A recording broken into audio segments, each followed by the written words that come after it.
14 months in a war zone had taught Captain Maya Reynolds how to recognize danger before it showed its face. It lived in the silence before an explosion, in the sudden absence of birds, and in the eyes of a frightened soldier pretending not to be afraid. But on the evening she finally returned home, danger did not meet her in a ruined village or on a dusty road overseas.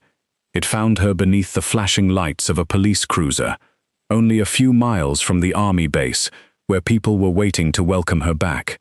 The officer saw an old car, civilian clothes, and a tired black woman driving alone. He believed that made her powerless. Before the night was over, a broken military identification card would expose a lie, awaken old grief, and lead Maya toward a hidden trail of victims no one had wanted to hear. The sky was turning the soft gray of early evening when Maya left the small regional airport. The terminal behind her was almost empty, and the cold air felt strangely clean against her face. For more than a year, she had breathed dust, smoke, fuel, and the bitter scent of burned metal. Now she could smell wet grass from the fields beside the highway, and fresh rain resting on the pavement. She should have felt relieved. Instead, she felt almost nothing. Maya stood beside the curb with a faded green duffel bag resting near her boots. She wore a plain dark sweater, comfortable jeans, and an old brown jacket that had belonged to her father. Her uniform was folded carefully inside the bag. She had considered wearing it home, but the thought of strangers thanking her made something tighten in her chest. She did not want attention. She did not want questions about the deployment. She did not want anyone asking whether she was happy to be back. She was happy. At least, she knew she was supposed to be.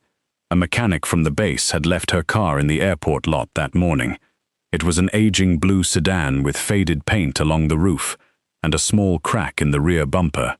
Maya had owned it since she was a young lieutenant. It was not impressive, but it always started, and after months of armored vehicles and military transports, the worn cloth seat felt familiar. She placed her duffel in the passenger seat and sat behind the wheel. For several seconds, she did not turn the key. A small brass tag hung from the zipper of the bag. The name Carter had been stamped into it by hand. Sergeant Lena Carter had attached it during the first week of their deployment, joking that Maya's luggage looked too boring for anyone to steal. Lena had not returned home. Maya looked away from the tag and started the engine. The radio came on quietly, filling the car with an old country song. She turned it off at once. Silence felt safer. Silence asked nothing of her. The road toward Fort Grant passed through open farmland and several small towns. The base was less than an hour away. Maya had been expected at the main gate before sunset, where a small welcome group had gathered. Her executive officer had sent 3 messages asking whether she wanted food waiting in her temporary quarters. Maya had not answered. She planned to check in, sign the necessary papers, and disappear into a room with the curtains closed. She drove with both hands resting lightly on the wheel. Every few miles, she checked the mirrors. It was a habit she could not turn off. A pickup truck moved behind her for several minutes before turning onto a side road. A motorcycle passed in the other direction. Far ahead, red lights blinked on top of a radio tower. Nothing was wrong. Maya repeated that thought in her mind. Nothing was wrong. Then a sudden flash of red and blue filled her rearview mirror. Her body reacted before her thoughts could catch up. Her shoulders stiffened. Her breath stopped. For half a second, the wet road became a narrow route outside a distant village. The police lights became emergency signals. The dark shape behind her became a vehicle racing toward a convoy. Then she heard the short cry of a siren. She was home. This was home. Maya looked down at the dashboard. She was driving 2 miles under the speed limit. The car's lights were on. Her seatbelt was fastened. She had crossed no lane markings. She turned on her signal and searched for a safe place to stop. The shoulder was narrow, so she continued another few hundred feet until she reached the entrance of a closed garden store. She pulled beneath a bright security lamp, placed the car in park, and lowered her window halfway. The cruiser stopped behind her at an angle. Its headlights filled the interior of her car. Maya placed both hands at the top of the steering wheel, where they could be seen clearly. The driver's door of the cruiser opened. Officer Derek Mitchell stepped onto the pavement and slowly adjusted his belt. He was broad through the shoulders, with close-cut grey hair and a face that seemed permanently tightened by suspicion. He had worked in the county for 12 years. Many people described him as direct. Others called him difficult. A smaller number used harsher words, but usually only when they believed no one important was listening. Mitchell glanced at the old sedan before approaching. He noticed the faded paint, the airport parking receipt on the dashboard, and the black woman sitting alone behind the wheel. By the time he reached the driver's window, he had already decided what kind of person she was. He shined his flashlight through the glass, though the security lamp above them made it unnecessary. License and registration. His voice held no greeting. Maya kept her hands visible. "Good evening, officer. Could you tell me why you stopped me?" Mitchell leaned slightly closer. "I'll tell you what I need to tell you. License and registration." Maya studied his face. There was something familiar in his expression. She had seen it in young officers overseas who confused fear with authority. She had seen it in commanders who believed volume could replace judgment. She had also seen it years earlier, before the army, when a store clerk followed her through every aisle while ignoring the other customers. "My wallet is inside the bag on the passenger seat," she said. "I'm going to reach for it slowly." Mitchell's flashlight moved toward the duffel. "What's in the bag?" "My personal belongings." "That isn't what I asked." Maya felt a faint pressure beginning behind her eyes. She had slept for less than 3 hours during the last 2 days. Her head ached, and the muscles in her neck felt tight enough to snap. "There are clothes and travel documents inside," she answered. Mitchell gave a humorless smile. "Travel documents. That's an interesting answer. I just returned from overseas. You don't look like somebody who travels much." The words were spoken casually, almost lightly. That made them worse. Maya did not answer. Mitchell lowered the flashlight and looked her over again. "What do you do for work?" "I'm with the United States Army." A soft laugh escaped him. "Sure you are." Maya's fingers tightened around the steering wheel. The sound of his laugh pulled another memory loose. Years earlier, she had stood inside an office at a training school, while an instructor stared at her test score and asked whether someone had helped her. She had been the highest-ranked student in the class. She had smiled, thanked him, and walked away. She had done that many times in her life. She had learned to swallow the first response, then the second, then the third. She had learned that anger from a black woman was often treated as evidence against her, even when the anger was earned. "I need you to step out of the vehicle," Mitchell said.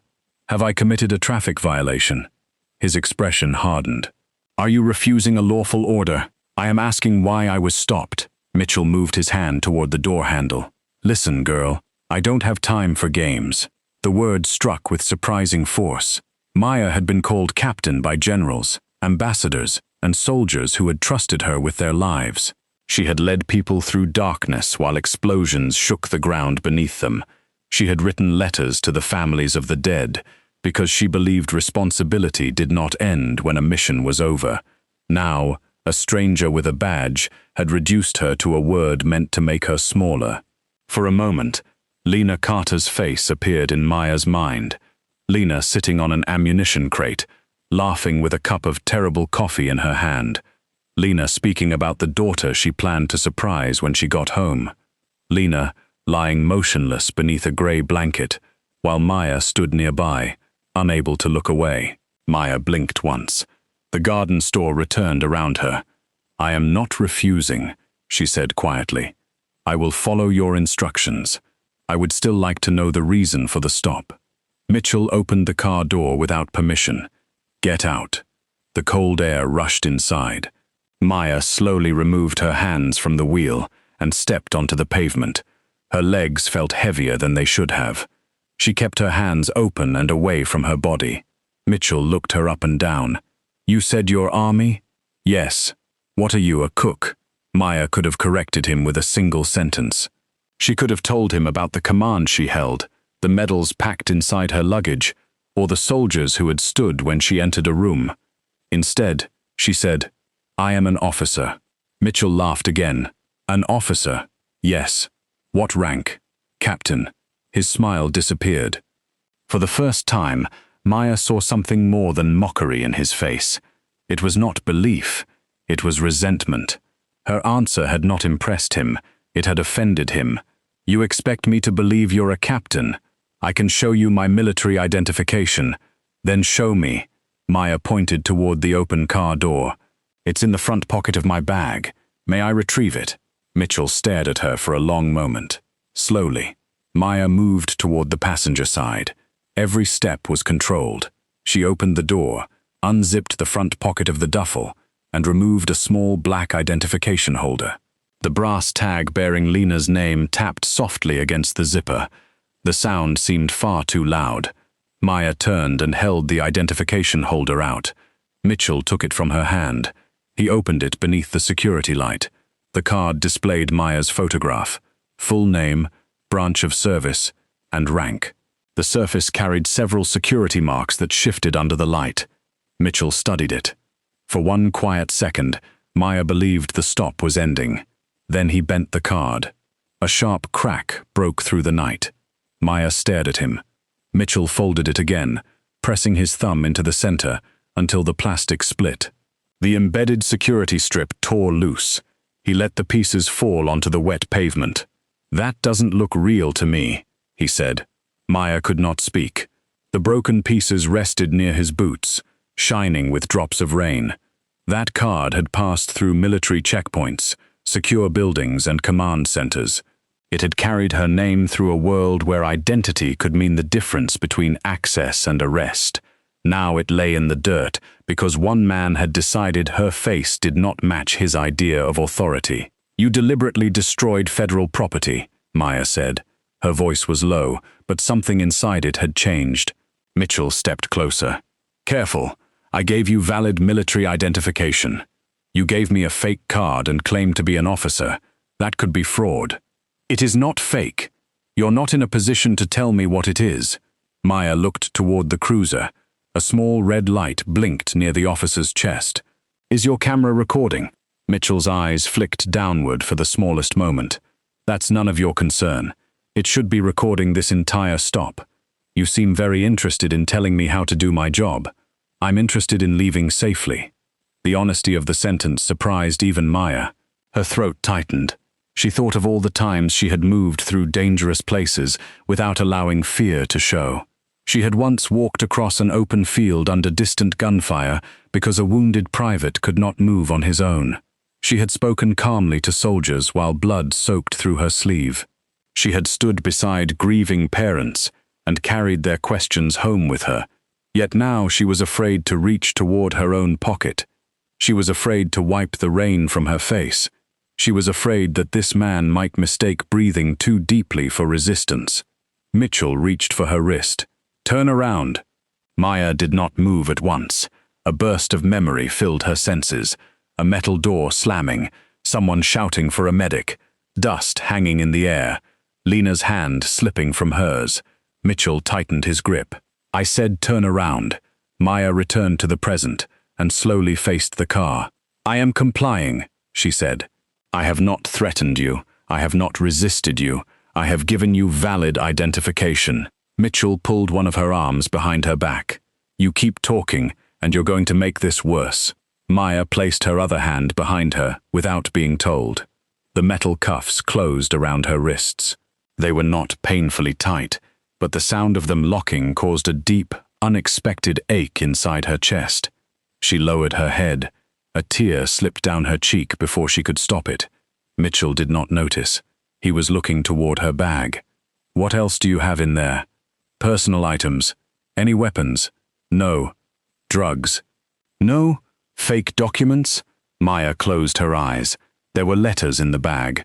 4 sealed letters written by soldiers during the deployment, each meant for a family in case the writer did not make it home. 3 of those soldiers had returned safely. Lena had not. Maya had promised to deliver Lena's letter in person. The bag also contained a folded photograph of their unit taken days before the attack. Everyone in the picture was smiling. That photograph had become harder to look at with every passing week. Mitchell began pulling items from the duffel. A shirt fell onto the damp pavement. then a book, then a small wooden box containing Maya's medals. He opened the box and stared. For a moment, uncertainty crossed his face. Then he closed it and tossed it onto the car seat. Anybody can buy these. Maya looked over her shoulder. You know that isn't true. Mitchell grabbed her arm and turned her back toward the vehicle. Face forward. Far down the road, headlights appeared. At first, Maya barely noticed them. Cars passed this area every few minutes, but these lights did not move like ordinary traffic. They approached quickly, then separated as several vehicles came around the bend. Mitchell noticed them too. The first vehicle was a dark military transport with government plates. A second followed closely behind it, then a third. They slowed near the garden store. Mitchell's grip on Maya's arm changed. The lead transport turned into the lot. Its tires rolled over the wet pavement and stopped only a short distance from the police cruiser. The doors opened almost at once. Men and women in army uniforms stepped out beneath the white security light. At their center was Major Daniel Brooks, Maya's executive officer, still wearing the formal uniform he had chosen for her welcome home. His expression changed the moment he saw her. He saw the open duffel bag. He saw the broken identification card on the ground. Then he saw the handcuffs around Maya's wrists. For several seconds, no one spoke. The evening seemed to grow completely still. Major Brooks walked forward slowly, his eyes fixed on Mitchell. "Officer," he said, with a calmness that carried more weight than a shout, "remove those handcuffs from Captain Reynolds." Mitchell looked from the uniforms to Maya, then back again. For the first time since the stop began, uncertainty entered his voice. "Captain?" Maya lifted her head. The tears were still on her face, but her gaze was steady. She did not smile. She did not threaten him. She simply stood beneath the flashing lights as the truth arrived around her. And somewhere behind Mitchell's confusion, a much larger story was beginning to wake. Major Daniel Brooks stopped several feet from Officer Derek Mitchell, giving the man enough room to make the right decision without feeling physically threatened. The soldiers behind him remained silent. None of them reached for a weapon. None of them raised their voices. Their discipline made the small parking lot feel even quieter. Mitchell looked down at the handcuffs around Maya's wrists. "I was conducting an investigation," he said. She presented suspicious identification and became uncooperative. Maya felt the old instinct to defend herself rise inside her.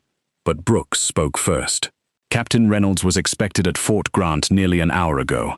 Her identity has been confirmed through military command. Remove the cuffs." Mitchell's eyes moved across the uniforms surrounding him. He seemed to understand that his usual tone would not work here. Still, he hesitated. A second police cruiser entered the parking lot. The vehicle stopped near the road, and Sergeant Olivia Grant stepped out. She was a quiet, careful officer in her early 40s, who had spent most of her career trying to avoid the kind of attention Mitchell seemed to enjoy. She walked toward them, taking in every detail before speaking. "What happened?" she asked. Mitchell turned toward her with sudden relief. Possible false military identification. She refused to cooperate, and these people arrived demanding that I release her. Sergeant Grant looked at Maya, then at the broken pieces on the ground. "Is that the identification?" Mitchell nodded. Grant crouched beneath the security light and picked up one of the pieces. She examined the embedded marks and the damaged security strip. Her expression became still. "This is real," she said. Mitchell's face tightened. "You can't know that from looking at it. I served 8 years in the National Guard." The words landed softly, but Mitchell reacted as if she had challenged him in front of a crowd. Grant stood and faced him. "Take the cuffs off." This time he obeyed. When the metal opened, Maya slowly brought her hands forward. Red marks circled both wrists. She rubbed them without thinking, then stopped when she noticed everyone watching her. Brooks stepped closer. "Are you injured?" "No." Her voice broke slightly on the word. She looked away. Brooks had seen Maya remain calm during attacks, evacuations, and funerals. He had watched her stand beside young soldiers who were shaking so badly they could barely hold a cup of water. He knew what her stillness usually meant. It did not mean she felt nothing. It meant she was holding everything in place by force. "We can take you to the base clinic," he said. I said I'm fine. No one argued with her. Sergeant Grant asked Mitchell to stand near his cruiser while she contacted her supervisor. He tried to interrupt twice, but she continued speaking into her radio without looking at him. Maya watched the broken pieces of her identification card in Grant's hand. The sight hurt more than she understood. It was only plastic. It could be replaced. Yet it represented years of work, sacrifice, and authority that Mitchell had dismissed in seconds. Major Brooks picked up the scattered clothing near her car. One of the soldiers retrieved the wooden medal box and placed it carefully inside the duffel. When Brooks noticed the brass tag with Lena Carter's name, his hands paused. He knew what it meant. Maya closed the bag before he could say anything. Sergeant Grant approached her with a small notebook. "Captain Reynolds, I need to ask whether you're willing to provide a statement." Maya looked toward Mitchell. He stood beside his cruiser, speaking urgently on his phone. His confidence was returning now that the handcuffs were off. He gestured toward Maya several times and shook his head as though explaining the unreasonable behavior of everyone around him. "I'll give a statement," Maya said. Grant lowered her voice. "You should know that Officer Mitchell has seniority in this department. There may be pressure to describe this as confusion rather than misconduct." Maya met her eyes. "Are you warning me not to report him?" "No. I'm warning you that reporting him may be harder than it should be." That honesty stayed with Maya. She was taken to the base clinic, where a nurse photographed the marks on her wrists and checked her blood pressure. It was dangerously high at first, though it slowly began to fall. Maya sat on the edge of an examination bed, while Brooks waited near the door. "You don't need to stay," she told him. "I know." He remained where he was. The nurse left the room to finish paperwork. The silence that followed was gentle, but Maya felt trapped inside it. "I almost reached for my pocket," she said. Brooks looked at her. "When he told me to turn around, I heard Lena calling for help. For a second, I wasn't in that parking lot. I almost moved without telling him." Her breathing became uneven. He would have said I was reaching for something. He would have believed whatever he needed to believe. Brooks pulled a chair closer, but did not touch her. "You made it through." Lena didn't. The words came out before Maya could stop them. She covered her mouth with one hand. For 14 months, she had survived by placing grief into small locked rooms inside herself. Every loss had its own door. Every memory had its own place. The traffic stop had opened them all at once. "I told her mother I would bring her home," Maya whispered. "I stood in front of that woman and said I would take care of her daughter. Then I came back with a letter."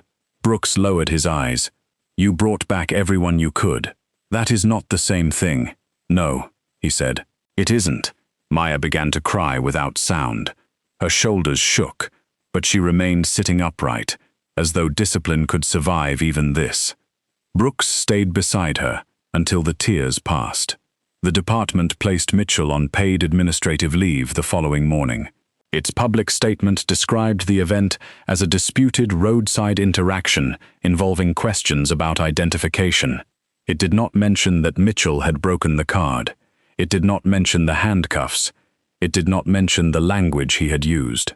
By noon, local news stations had learned that the woman involved was a decorated Army captain. The story spread quickly, but public reaction was divided. Some people believed Maya at once. Others accused her of using her rank to punish a police officer for doing his job. A radio host suggested that her emotional condition after deployment might have caused her to misunderstand the encounter. Anonymous accounts posted photographs of her old car and asked why a successful officer would drive something so worn. The questions were not really questions. They were excuses. Maya gave her official statement to an investigator from a neighboring county. She described the stop carefully, without exaggeration. She repeated Mitchell's words exactly. She explained every movement she made and every instruction she followed. When she finished, the investigator closed his folder.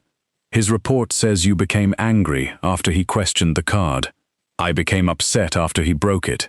He says it cracked while he was examining it. He folded it twice." Was anyone close enough to see that?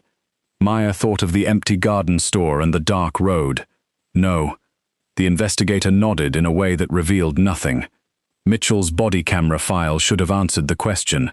Instead, the department announced that the recording had been damaged during an automatic upload. Only a few seconds of silent video remained.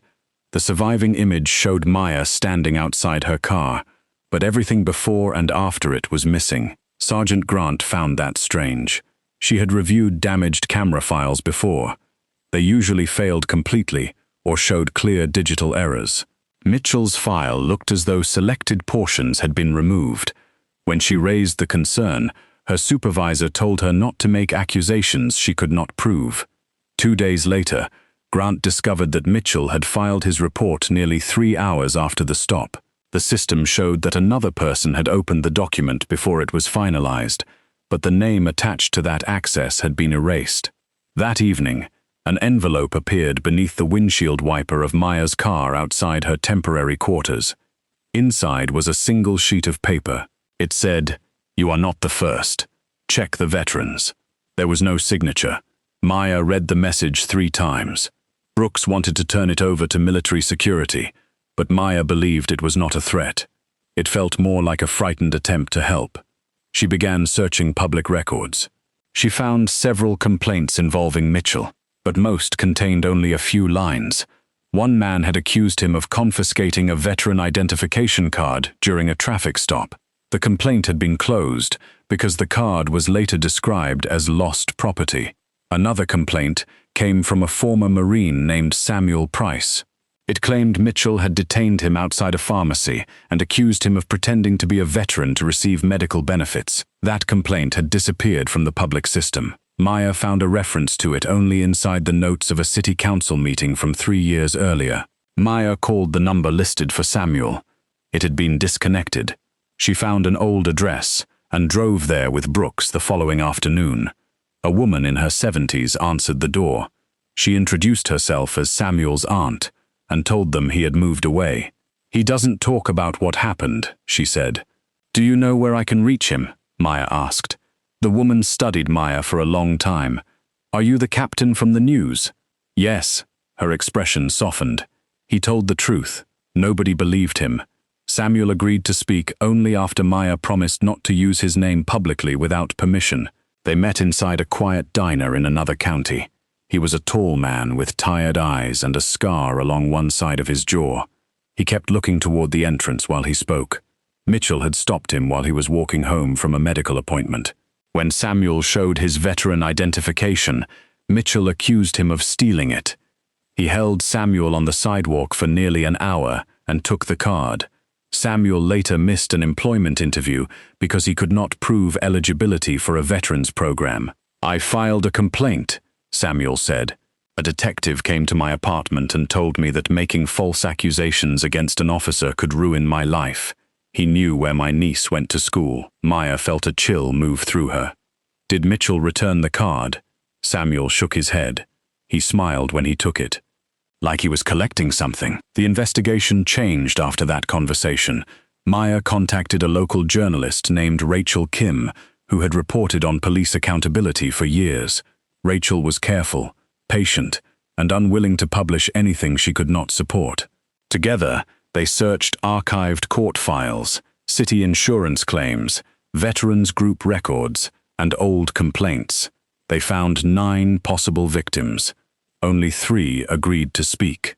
A black Navy veteran described being stopped outside his own apartment building and accused of wearing someone else's service jacket. A Latino former Army medic said Mitchell laughed at his disability papers and left him handcuffed beside a highway for nearly 2 hours. A woman who had served in the Air Force said Mitchell took her identification after calling it suspicious. She never reported him because her husband believed the police would not lie. Each story carried the same small details: the doubt, the mocking questions, the missing identification, the warning that reporting the incident would only create more trouble. Then Sergeant Grant contacted Maya from a phone that did not belong to her. "I found something," she said, "but I can't bring it out of the building."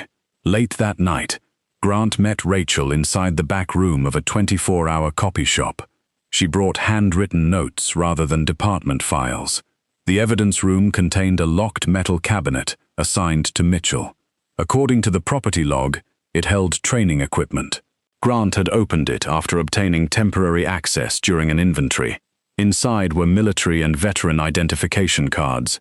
Some were expired, some were damaged, others had active dates. There were 11 in total. Mitchell had written brief descriptions on small paper labels attached to several cards. One read loudmouth, another read fake hero. A third contained only the word girl. Maya knew which card that was before Grant described the photograph. The department could no longer call the matter a misunderstanding. State investigators secured the cabinet the next morning. Digital specialists recovered fragments of altered body camera recordings from backup servers. The footage did not capture every incident, but it showed enough. It showed Mitchell changing his tone when he learned people had served in the military.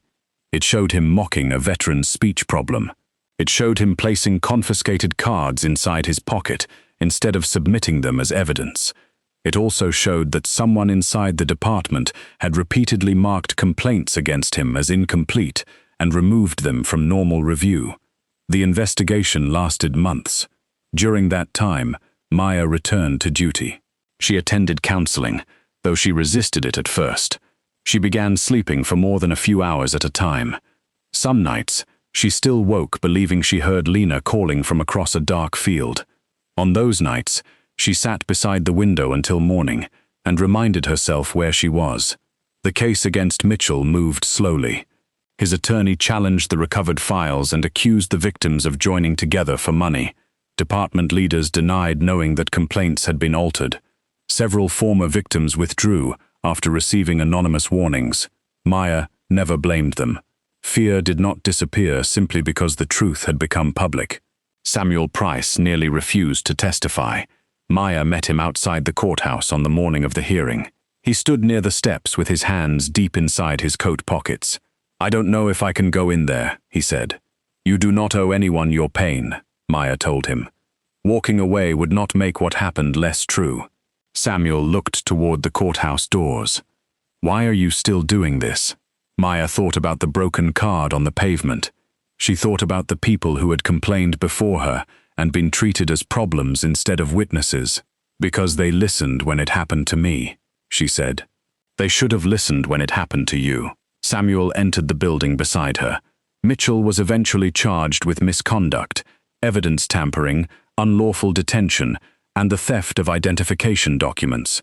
The supervisor, who had altered several complaint records, faced separate charges. Other officers were cleared after cooperating with investigators, including Sergeant Grant, whose evidence became central to the case. When Maya testified, the courtroom was full. Mitchell sat at the defense table in a dark suit. Without the uniform, he looked smaller. He avoided her eyes during most of her statement. The prosecutor asked Maya what punishment she wanted. Maya looked toward the judge, then at the rows of former victims sitting behind the attorneys. "I do not want revenge in the way some people understand that word," she said. "I do not want him humiliated because he humiliated me. I do not want him afraid because he made other people afraid. I want the law to stop him from ever using public authority to harm another person. I want every complaint that was ignored to be heard. I want the people who told the truth before I did to know that their voices mattered." Mitchell finally looked at her. Maya did not look away. "My rank should not be the reason this case was taken seriously," she continued. "The first victim should have been enough." The courtroom remained quiet after she finished. Mitchell was convicted on several charges and permanently barred from police work. His sentence was serious, but not dramatic. There was no sudden destruction, no single moment when every wrong disappeared. Appeals followed. Civil cases continued. Some victims accepted settlements, while others wanted only corrected records and public acknowledgement. Change came slowly.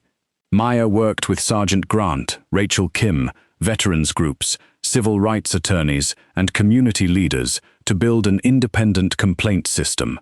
Reports would no longer be controlled only by the department being accused. People could submit evidence securely. track the status of complaints and request outside review.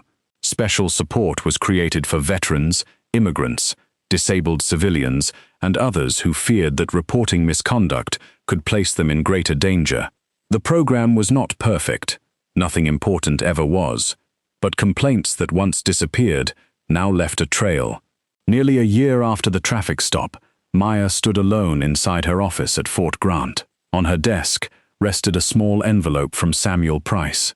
Inside was a copy of his newly issued veteran identification card and a handwritten note thanking her for believing him.